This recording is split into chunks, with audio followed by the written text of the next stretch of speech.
right? So welcome you all for this session on bars of varying strength, right? So in this session we are going to see about bars of varying load, varying sections, bars of uniform taper sections, and effect of self weight and tensile test. So this is the topic which we are going to see in this session, right? So finally, at the end of this session, right, we will at the end of this session, right, we will see few previous year solved question papers, right? So in order to get the exposure in the previous year question papers, because if we solve few previous year question papers, so that will be very much convenient with the convenient in solving those papers. It will be very much useful for the learners who are watching this video, right? So here we are. Now we will enter into the session, and I'm Suresh Kumar. This is my third special class on YouTube, right? Please watch previous videos also, right? So that you will get a few exposure on strength of materials, on composite sections, temperature stresses, simple stresses, and all other components, right? Okay, good.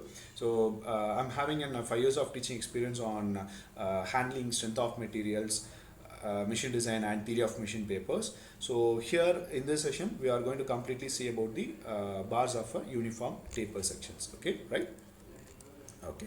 So first and foremost thing, right, when the bars of varying section, this is the first one, right? In this section, when a bar, that means take a typical example here, it is a stepped shaft, right? It is a stepped shaft, and the length of each step is mentioned as L1, L2 and L3, right? And the cross sections are mentioned as A1, A2 and A3, right? So the points which are mentioned here as A, B, C and D. So these are the points which was mentioned here, and the load applied on this point, the load applied on this point is P, right? That means it is represented as P, right? So length is L1, L2, L3, cross section area, and force applied which will be equal on each sections, right? The force applied on all these sections will be P, right? That means a load. Okay, right? Now the stress on this first portion AB, stress on this first portion AB, that is equal to sigma 1 is equal to P by A1, right? Sigma 1 means stress on the first section. Likewise, stress on the second section. Come to the stress on the second section. Sigma 2, that is equal to P by A2. Sigma 2 is equal to P by A2, right? And your stress on the third section, that is equal to P by A3. Okay, right?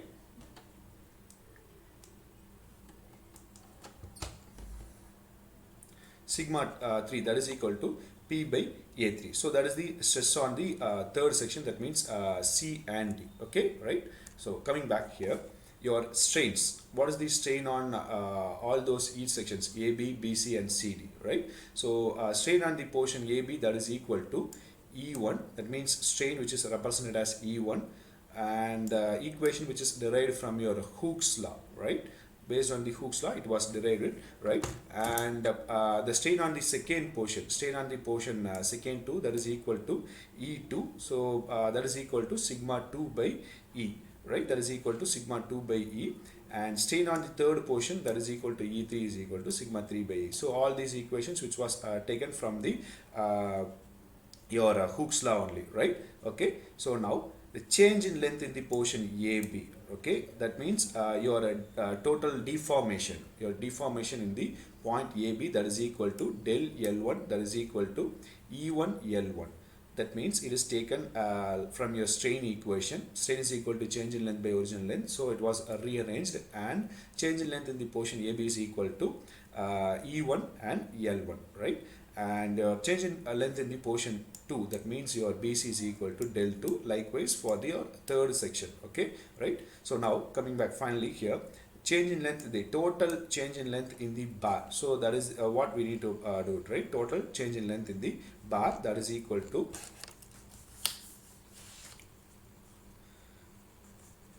del L1, L2 and L3, right? So here strain, right? Strain is equal to sum of all sections, right? And load is common, Okay, see, this is the two basic points you must remember about your points. Okay, right, in the bars of varying section. Now coming to the bars of a uniform taper section, right? So if you take a bar, right, it is on the uniform taper, right? Consider a bar on a uniform taper.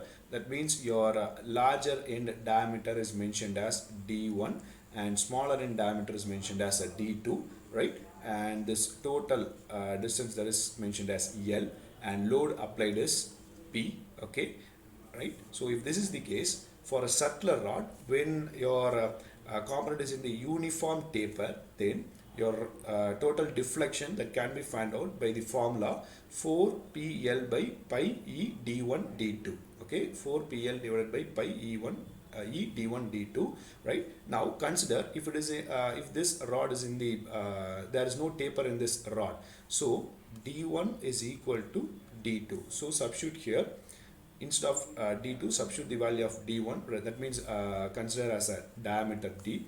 So the equation which will be formed as like this, right? We all know this equation, yes, right? So we all know this equation, basic equation. Deflection is equal to PL by AE, right? Where area is equal to pi by 4 D square. Okay, so this is the part, right? So now consider a rectangular bar. Consider a rectangular bar, right? This is in the uniform taper, rectangular uniform taper rectangular bar, right? Where your larger side which is mentioned as A and your smaller side which is mentioned as B. Okay, right? So if this is the case, then your del means change in length, that is equal to PL by ET A minus B log E of A by B. So this is your equation. This is your equation for this rectangular bar. Okay, right? So coming to the next one, effect of a self weight, right? Now consider a bar which was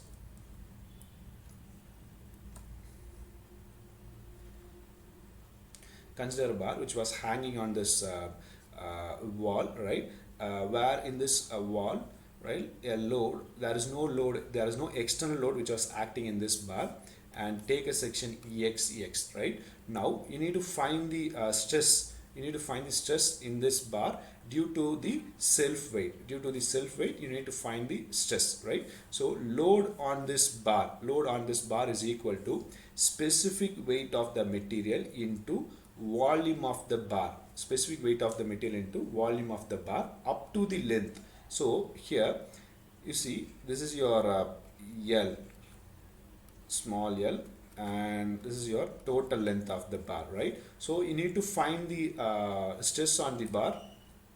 You need to find the stress on the bar up to this distance xx, that means L, right? Up to this length L, right? So you need to take up to this xx limit, you need to take the length up to this xx limit only, right? Okay, so if you take like this, right, the final equation will be del is equal to WL by 2AE, where if your material which is undergoing in the ordinary load, right, that is stress, your deflection due to ordinary load, that is equal to half the amount of deflection on self weight. So please remember this point. Okay, right, it is the half the amount of your self weight. Okay, right. Likewise, another important thing is even though your diameter, that means your cross section area, right, which is an important part in this bar, right, but if your length of this bar increases, that the deflection will also affect due to its self weight, because the volume is the important factor, right? Volume is the important factor. Okay, right, where your length, right, if you are taking from the YY axis, right, now you need to find out the deflection up to this YY axis, then the deflection may vary, because the self weight up to this limit, right, up to this limit will be different one, right? It is in the different one. So that is your another important point, you must remember it. Okay, right. So now we are going to see a few previous gate solved questions. Okay, right? So in this topic, right, we will see few previous question papers, and I will give you the explanation how to approach the problems, right? How to approach the problem. So that is the main key factor here. So even most of the students can solve the problems by their own, but what is the important point is they may get stuck in between while solving the problems because the approach is the wrong one, right? You need to approach the problem correctly, then only you can solve the problem completely. And also another important factor in your competitive exams is your time, right? So if you consider a person who solved the same problem within 3 minutes, right, and a B person who can solve the problem within 2 minutes, then the B person can have another extra 1 minute to solve the next questions or the other question which is very much tougher than the previous one, right? So he's having an advantage. That means he is having an edge over there, right? So that is the key factor in the competitive exams, because like a gate, you are, if you are behind about a 0.25 marks, then it may affect your total number of seats which is available, right? Your ranking may vary in a large manner, right? Even 0.25 mark is very very important in the gate like competitive examination. So your time is very important, so please save the time, right? If you can save at least 10 seconds in a question, then cumulatively if you solve like that for around 5 or 6 questions, then you can have an extra 1 minute, right? It is an advantage for you, okay, right? So that is the main factor here. So what I'm going to do is I will explain you how to approach the problems, what are the shortcuts to solve these problems quickly. That means usually I will allocate only 1 minute to solve these kind of questions, right? So that is the target which I have set it, right? So you must solve the problems within 1 minute. So as I said earlier in the previous sessions itself, right? So you are having only 65 questions in GATE.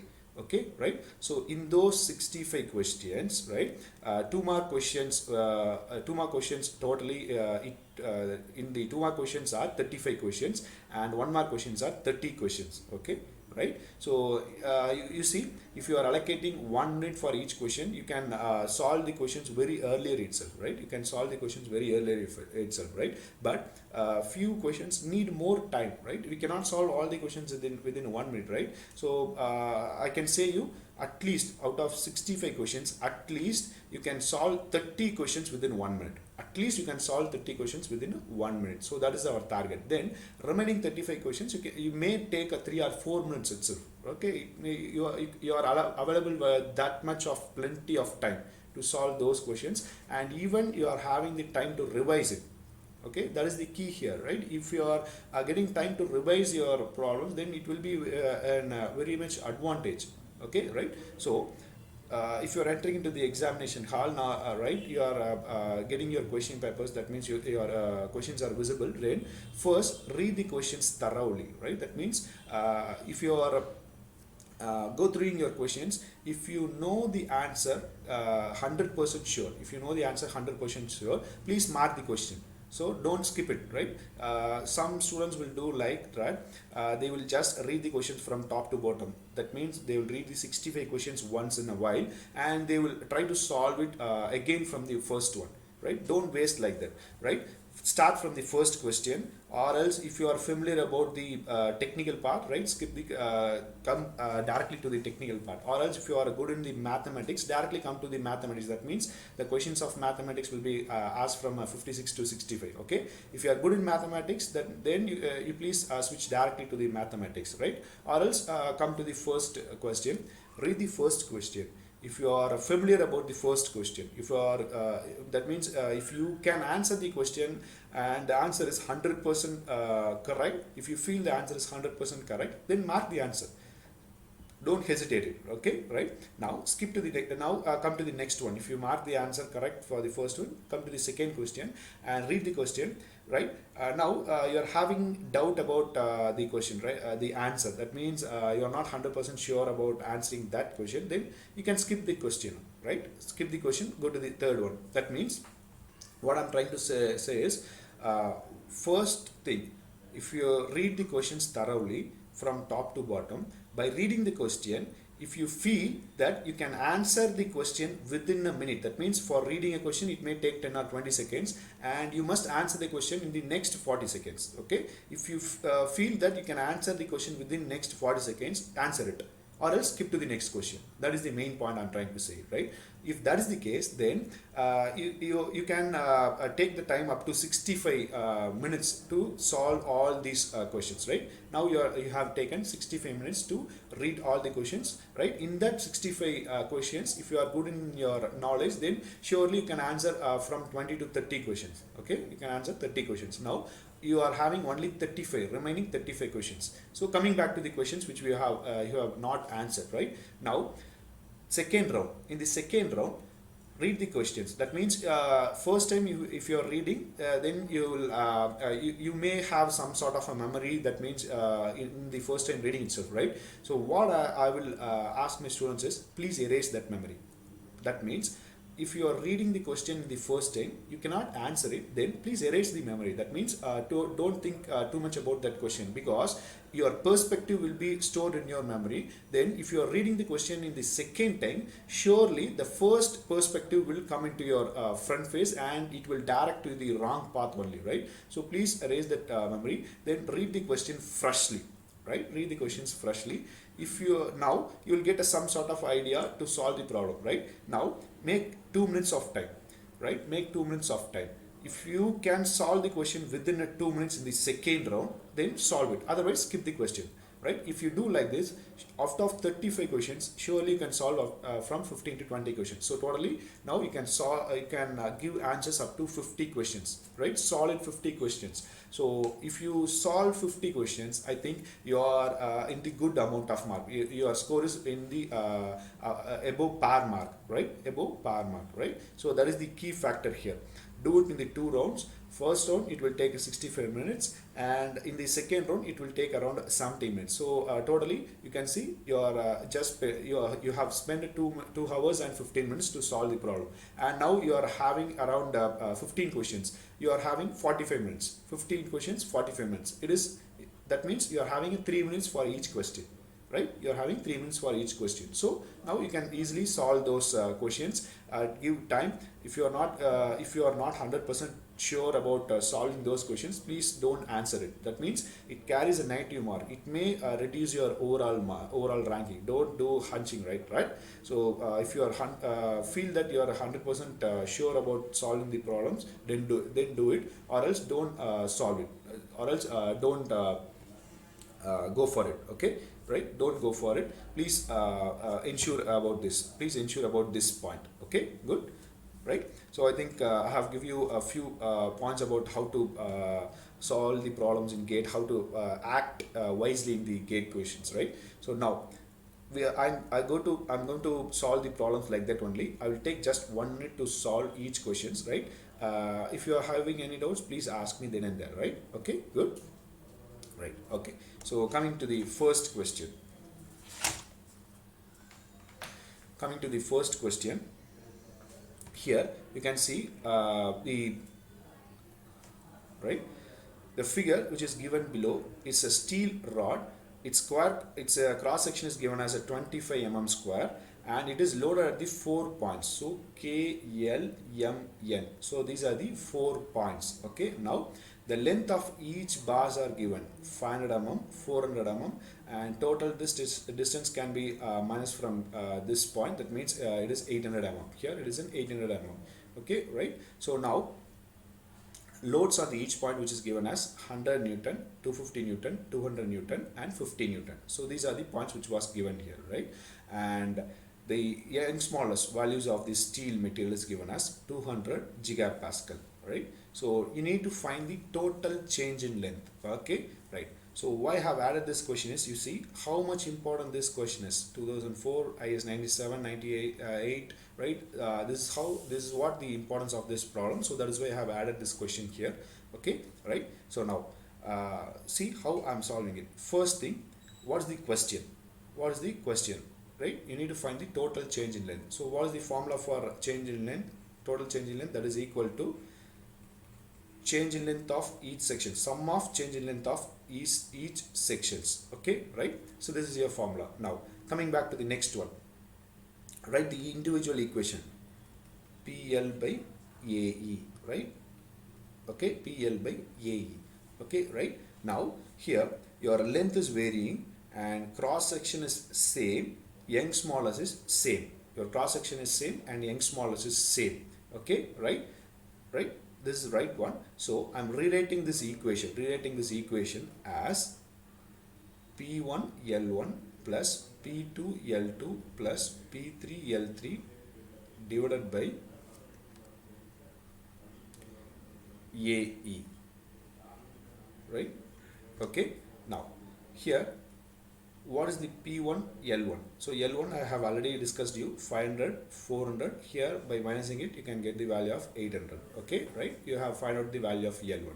Now the important point about this superposition concept is you need to find the load on these individual components, right? So how I will do is, right, draw the component individually, split into 3 components. That means there are 3 compartments. I'm splitting into 3 compartments, right? Now I will take the left portion first, right? Left portion, that means your leftmost portion. So here it is KL, here it is L, M, M, N. Okay, right? KL, L, M, N, M, N. Right? I have written it. So in the leftmost portion, KL, the left side load. So there is only one load here. That means it is 100 Newton. So if this is the case, then surely you will have the same load in the right side. So it is equal to 100 Newton. Right? Now coming to the rightmost portion, where in this MN you are having only one load in the right side and that load is tensile 50 Newton. So if this is the case, then surely here also you will have the same load 50 Newton. Okay, right? Then coming to the part LM, where you can take the right side or you can take the left side, right? Whatever you're comfortable, take as like that, right? Then MN, in MN you are having a compressive load of 200 Newton and you are having a tensile load of 50 Newton. Okay, right? So in this case, compressive load 200 minus tensile load 50, that is equal to total compressive load of 150 Newton. Right? Total compressive load of 150 Newton. Okay, right? So this is the individual part. Now you know the value of load equally, right? So here the KL, which is in the tensile, and your MN, it is also tensile, and LM, it is in the compressive. So you need to change this sign as negative. That means it is in the compressive side. Okay, so now substitute all those values, then you can solve the problem very quickly, right? So I have taken around 2 to 3 minutes to explain you, right? I'm explaining to you, to the learners, how to solve this problem, so that it will take 3 minutes. So if you solve by yourself, right? If you do by yourself, then you can solve it within a 1 minute itself, right? Substitute it, finally you can get the answer. It is very simple one. Right? You can answer these kind of questions within 1 minute itself. So that is the key point here. Okay, right? Good. Now coming to the second question here, a bar having a cross section area 700 mm square subjected to an axial load and are the positions indicated, value of stress in this segment QR. So very simple. So I have taken around 6 to 7 seconds to read the question. Okay, I have taken just 6 to 7 seconds to read the question and read it very thoroughly. Each word is very, very important. Okay, so the cross section is same, right? Axial load, it is indicated as the position, and you need to find the value of this segment QR alone. Okay, all right. So I have taken only 7 seconds. Now coming back to our drawing, right? So another important point, right? I will ask my students to do it, right?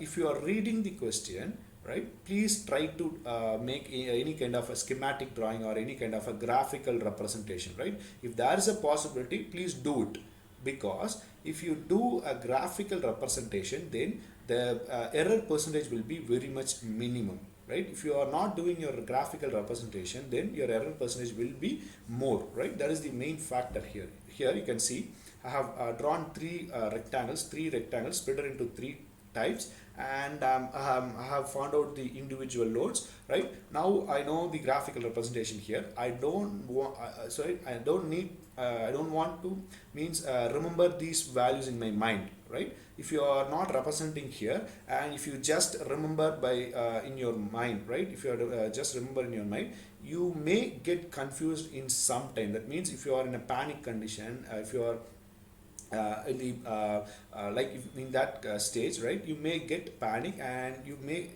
make some sort of errors, right, by remembering those values. Right, so please don't remember those values, put it in the graphical form. If you do in the graphical form, then there's the error percentage will be minimized in enormous, like, right. So if you need the load on the first component, it is 100 Newton, second component 150, third it is 50 tensile, here it is a compressive.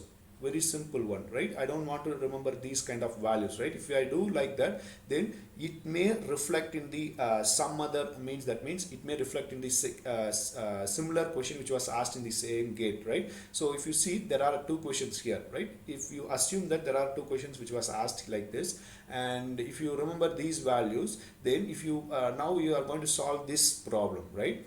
So here also these values may reflect here, right. It may reflect in your mind. Okay, right. So that is why usually I will say, don't remember anything. Please don't remember anything. Please do some sort of a graphical representation. It will give you a clear cut idea, and even it will reduce your errors while substituting those values in the formulas. Okay, it will reduce your errors while substituting the values in your formulas. Okay, good, right. Okay, now, so coming back to this question, right, I said earlier I have taken only 7 seconds to read the question, right. So now I'm going to solve the question, right. Right, so start from here. I'm doing the graphical form. So this is the Q and R. In the right side, 49 kilonewton tensile, 21 kilonewton compressive. So solve it. Finally I'm getting 28 kilonewton tensile. If right side is 28 kilonewton, surely you will get a left side also 28 kilonewton. Okay, right. So right now you see here this graphical form which takes around 10 seconds, right. So I have spent 17 seconds to form the question, right, to form the question. Now, right, coming back to the answers, you need to find the stress. Stress is equal to load by area. So load value is 28 kilonewton, and your area, cross section area, is 700, right. So instead of kilonewton, I can substitute as 10 power 3. Okay, so finally if you solve it, 280 by 7. So if you do this, finally our answer is 40 megapascal. So now I have taken around 15 seconds to solve it. So right, 40 megapascal. So right, so finally you have spent around 30 to 35 seconds, right. You have spent just 30 to 35 seconds to solve this problem. Very simple. Split this question into simple one. First thing, find out what is the requirement.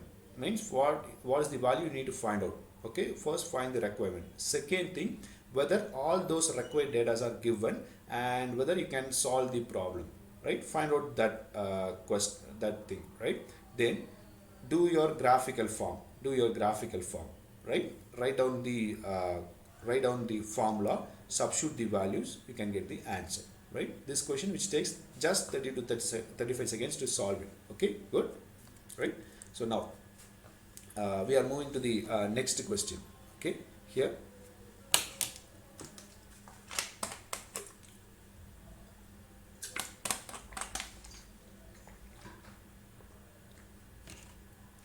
so this is a one such interesting question. Okay, right. A horizontal bar with a constant cross section is subjected to a loading of as shown in figure, and Young's smallest of the section is given as AB and BC, which is given as 3E and E. So there are two sections, AB and BC. Each section which has a Young's smallest 3E, and here it is E. Okay, and the deflection at the C point should be 0. That means they are trying to say that the deflection in the C point is 0. Okay, so that is the final constraint which was given. And now you need to find the ratio of P by F. Okay, you need to find the ratio of P by F. That is the requirement, right? So now here you see that part, the drawing which is given is very clear. So even though I will draw individually, okay, this is B, C, A, B, 3E and E, sorry,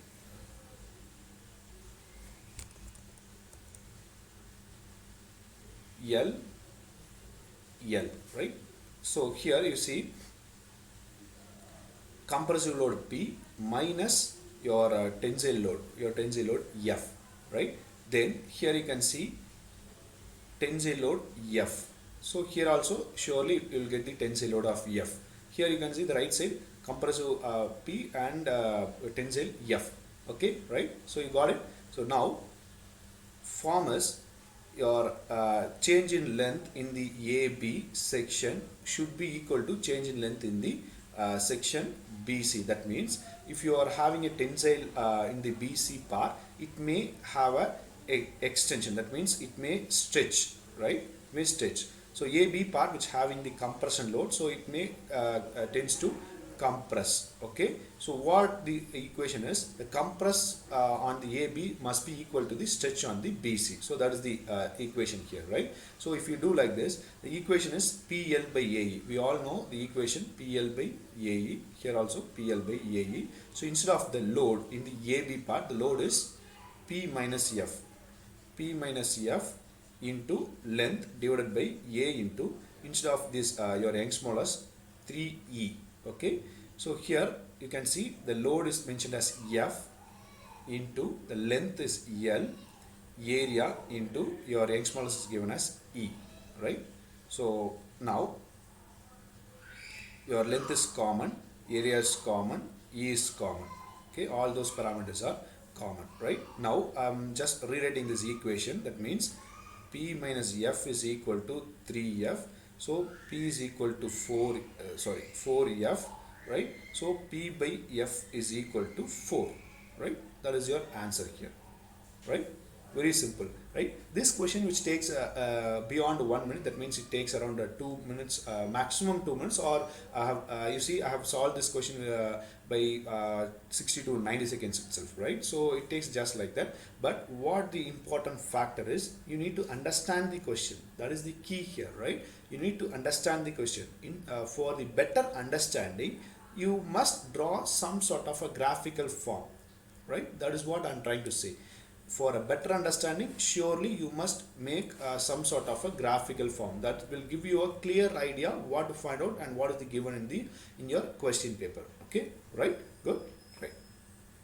Now coming to the next one here, a bimetallic cylindrical bar of a cross section area is 1 meter square, which is made of a bonding steel, Young's modulus, which is given as a 210 gigapascal, and another aluminum metal which is 70 gigapascal, right, as shown in figure. Now to maintain a tensile axial strain of 10 power minus 6, that means 1 into 10 power minus 6, and in the steel bar, and compressive axial strain 1 into 10 power 6 in the aluminum bar. That means tensile in the steel is equal to tensile in your compression in aluminum. Okay, right? So what is the point is, tensile in steel, that is equal to compressive in right, compressive in aluminum. Okay, right? Okay, right? That is the part here, right? Okay, so instead of finding this, in order to find this change in length, right, next thing is magnitude required force, right? Magnitude of the force along the indicated direction. So you need to find the value of P, right? Now you need to find the value of P. That is the main point here, right? Okay, so now I'm drawing the part. So first thing is your steel, second thing is your aluminum. Now you can see here resistance, that means for the steel you can see, right, the load applied here is in the left side of the steel. You can see in the left side of this steel there is only your resistance, okay, that is in the tensile. Okay, so right side also, here you will get the resistance. In for aluminum, you can see there is an compressive, that means P minus R.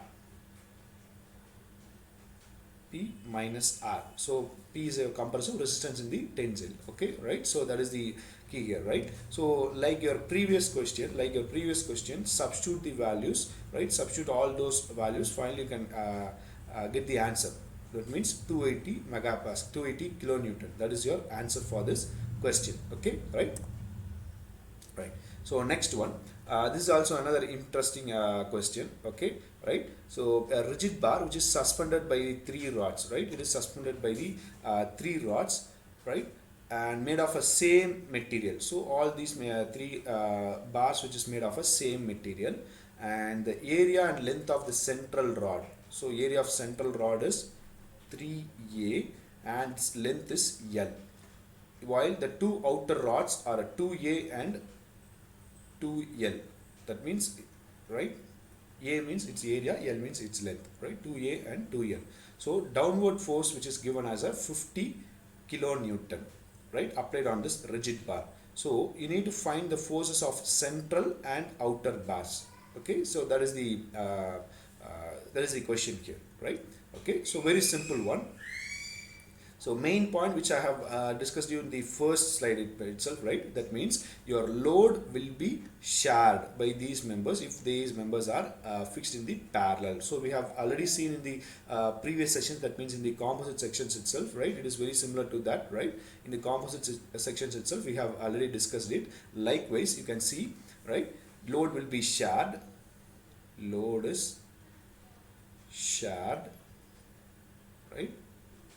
So total load P is equal to load on outer bars plus load on central bar. So outer bar there are two bars. So I have substituting as 2PO, right? Now here, this is your equation 1. Coming back to the equation 2, right? Your strain is equal.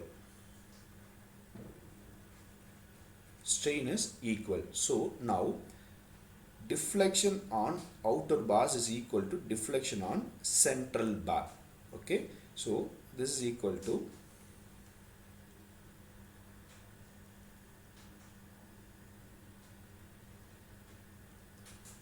right PL by AE, that is equal to PL by AE. We all know this equation. So I'm doing here outer bars and central bars. So coming back, now you see the rods which is made of a same material. So your Young's modulus will be removed, and your cross section which was cross section and length values which was given. Okay, right? So that means outer bar, length of this outer bar is given as a 2L divided by area of this outer bar is 2A is equal to central bar load, length is L divided by area is given as 3A. Okay, 3A. Now your area can be cancelled, L values can be cancelled, right? And here also 2 by 2. Okay, right? So finally your equation is equal to central load is equal to 3 times of your outer bar. Central load is equal to 3 times of your outer bar. Now instead of this PC, substitute here. Substitute this in the equation 1. Okay, right? So if you do it, right? So total load is equal to 2PO plus 3PO, that is P is equal to 5PO, right? So load P, here we know this value as 50 kilonewton. So load on outer bar is equal to 50 by 5 is equal to 10 kilonewton. So load on outer bar is equal to 10 kilonewton. So out of these 4 options, option C, which is having the outer bar load as 10 kilonewton, right? Now you need to find the load on the central bar, right? But in the examinations, you don't need to find those values, right? Because if you know this answer, load on the outer bar as 10 kilonewton, there is only one option there is 10 kilonewton in the C option is, right? Just tick it, right? Don't waste any time. Please go to the next question, right? In order to justify it, I'm doing the calculation, doing the math. So substitute this value here. So 10 into 2, 20. So 50 minus 20, 30. So central bar will have the value of 30 kilonewton. So this is your answer for this question. Okay, right? So I think now everyone got some idea about how to solve the problems in the bars of varying section and bars of this uniform sections, right? So right. So next one, this is about self weight, right? So the question is deformation of bar under its own weight compared to the when subjected to a direct axial load of its own weight, right? So deformation due to direct load, that is equal to deformation due to self weight. So this is what the relation is, right? So deformation of a direct load which is subjected to a direct axial load to its own weight, that means to its own weight. So the equation is we know this equation, that means self weight equation is equal to WL by 2AE, right? Where instead of that we can write it as change in length due to direct load divided by 2, right? WL by AE, that is equal to 2. So the equation is half the amount. So due to its self weight, the value is half the amount. Okay, so that is the answer. So which I have already explained you in the second slide, right? Okay. Now coming to the part, your next question.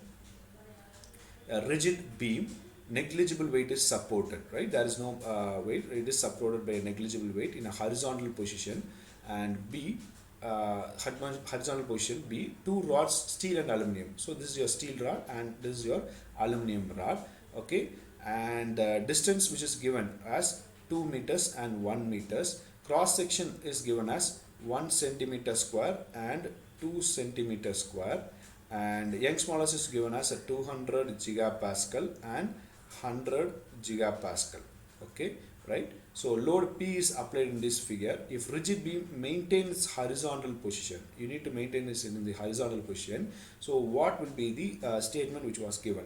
So first statement is forces on both sides should be equal in order to maintain its horizontal position. Second option is force on aluminum rod should be twice the force of steel.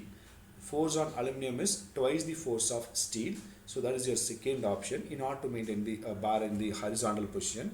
Okay, right? So third one, C, force on the steel is twice the force on aluminum, and final force P must be applied at the center of the beam. So there are the four options. Okay, right? Now you see, I can give you answer for this question within 2 seconds, right? Within 2 seconds. Because, right, so how I can give you answer means, right, so I can solve by two methods. Directly by using these values, it is very simple to solve by using these values. Okay, right, means it is very simple to solve it, by using the direct values, but I'm not going to do like that, right, because everyone know how to solve it by using these values. But what I'm going to do is, there's another method, that means your basic fundamental, right? I'm going to do the fundamental. Okay, right? So comparing these two things, your deflection of aluminum and deflection of steel, right? So the deflection formula is PL by AE. PL by AE. Okay, right? Now you see, considering these two rods, now what I'm going to do is, considering these two rods, your load is common, right? I'm doing the basic fundamental. Load is common, length is common, and your area is common. So basic difference is your Young's modulus, that means material is different. Okay, right? So that means your change in length, that is inversely proportional to your Young's modulus. That means, right, your Young's modulus increase, right, your Young's modulus increase, your change in length will be decreased, right? If you are having a greater Young's modulus, your change in length will decrease. That is the key here, right? So if you are having the same load, same length, same cross section area, then the material which has higher Young's modulus will have a lesser deformation. The material which has a lesser Young's modulus will have a higher deformation. That is the key here.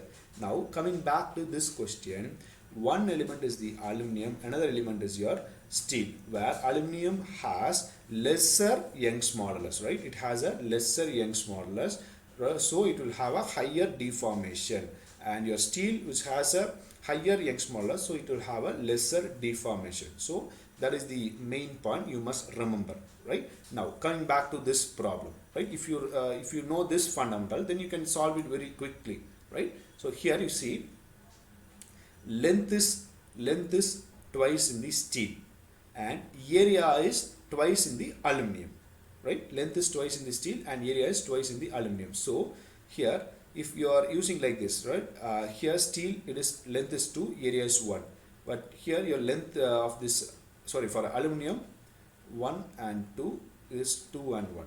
If this is the case, very simple one, very quickly you can solve it, right? So it is in the opposite part. It is in the opposite part. If you cross multiply it, finally it will become a 4, right? It will become a 4. Now coming back to your load, that is the point you need to find out, right? So here also your Young's modulus for aluminum is 100 and your Young's modulus is 200, right? 200. So now if you solve it, right, cross multiply it, you will get the value of 2, right? You will get the value of 2.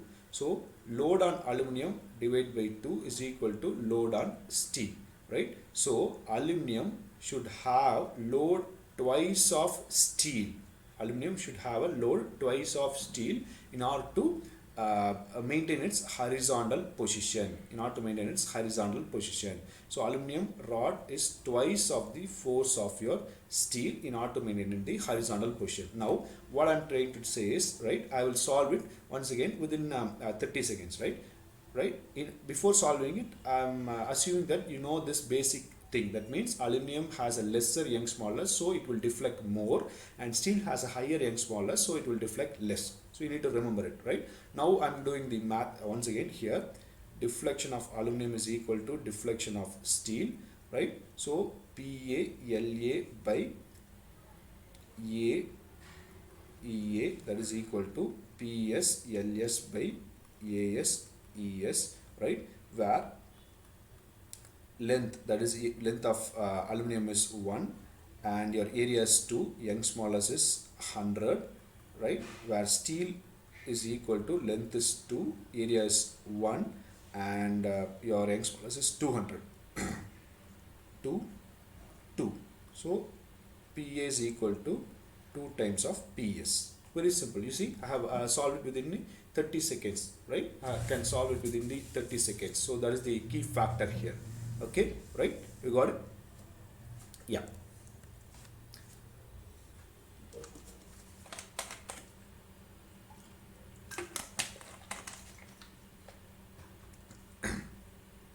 Next thing is, right, which one of the following statement is correct? In this 4 statement, what is the correct one? Right? A beam is said to be an uniform strength if bending moment is same throughout the beam, your shear stress is same throughout the beam, deflection is same throughout the beam, and bending stress is same at every section along its longitudinal axis.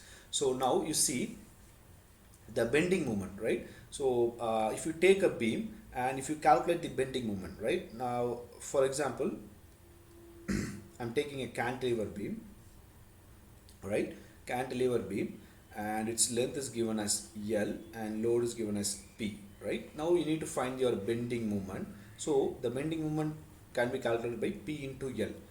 Bending moment is same throughout the beam, means throughout the length, right? Throughout the length. So here you see the bending moment which is driven by the 2 parameters. One parameter is your load and another parameter is your length. So if your length varies, surely your bending moment will vary. So this is not the correct answer.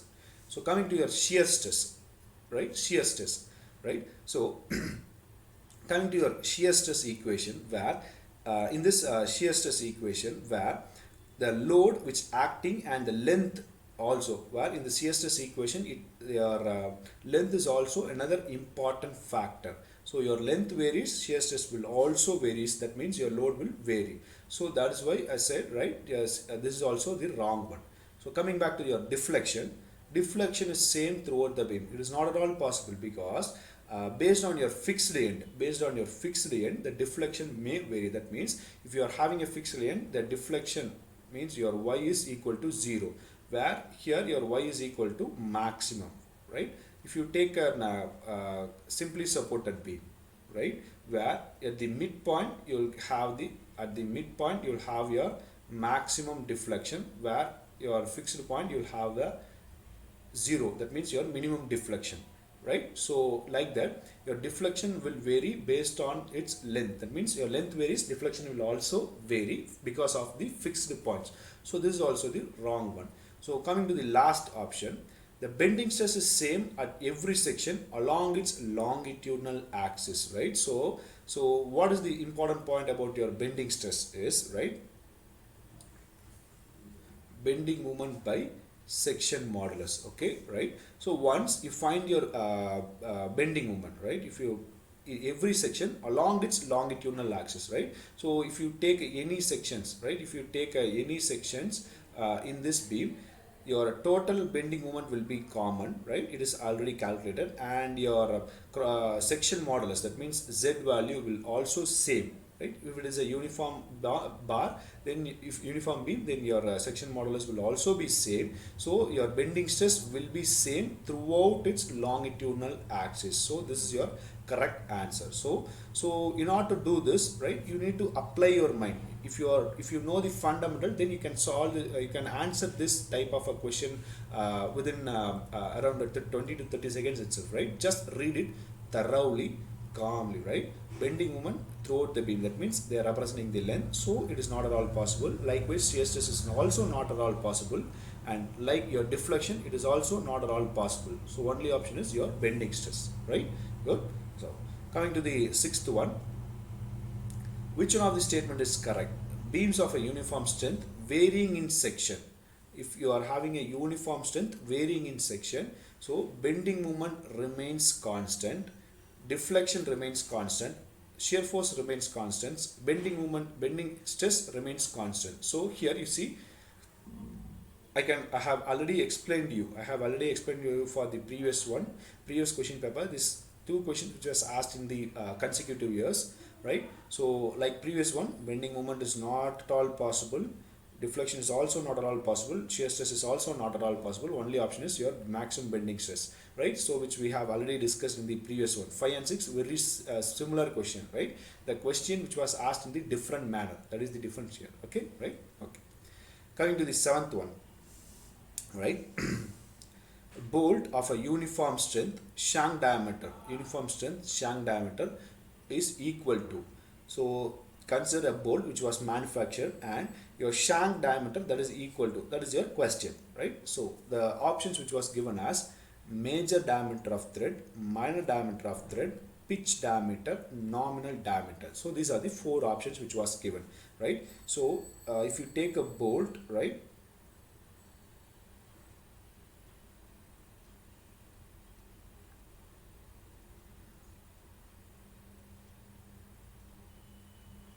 if you take a bolt like this, right, okay, right, so this is your shank, right, this is your shank. So this shank must be equal to the options which was given as major diameter, minor diameter, pitch and nominal diameter. Surely it will made based on this minor diameter, right? These other options are wrong, okay, right? So why it is manufactured like your minor diameter means, right? Consider a bolt, right? Here it is a bolt. It was fitted into a hub, right? Fitted into a hub. Now, if there is any burr inside the blind hole, right? Consider it is a blind hole, and you are fixing a bolt there, right? If inside the blind hole, if there is any kind of burrs or any kind of an extra components which was inside the hub, then the bolt cannot enter further, right? It will enter up to a certain limit only because the burrs or a foreign particle which is blocking the movement, right? So that particle which will arrest the movement of this bolt, that means it is moving in the spirally, okay, right? Because there is a thread, right? Now if your load increases, you need to tighten, right? You need to tighten this bolt. In order to tighten it, you must apply a torque.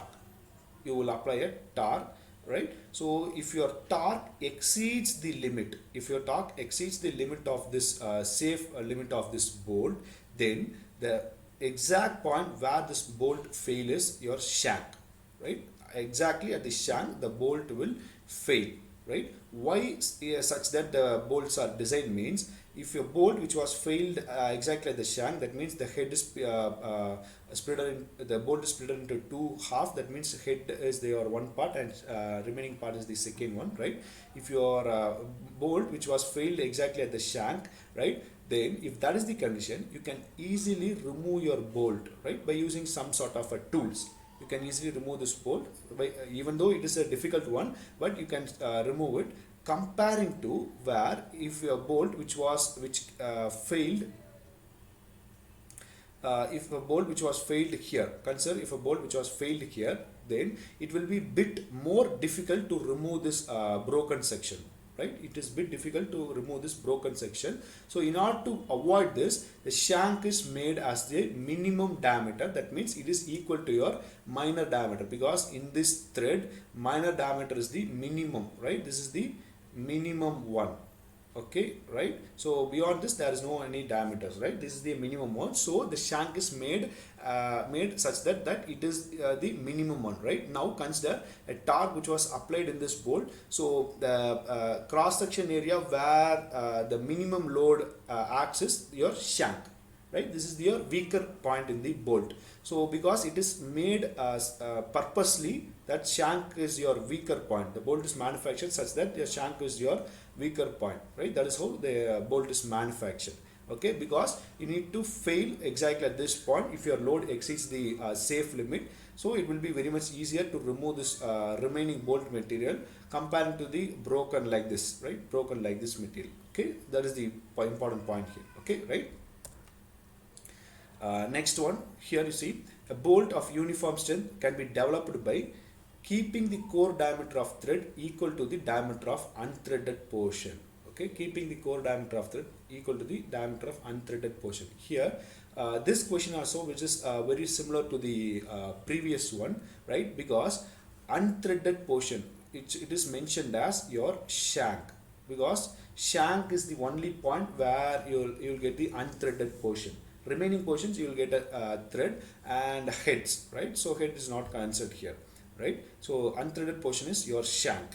Your core diameter means your minimum diameter, right? Core diameter means your minimum diameter, right? That is what it was represented, okay? Core diameter means minimum diameter of a thread, which is equal to the shank of the threaded portion. That is the answer. That means bolt of uniform strength can be developed like this. So all other options you can see core diameter is smaller than the unthreaded portion, that is it is too smaller and it is an over design.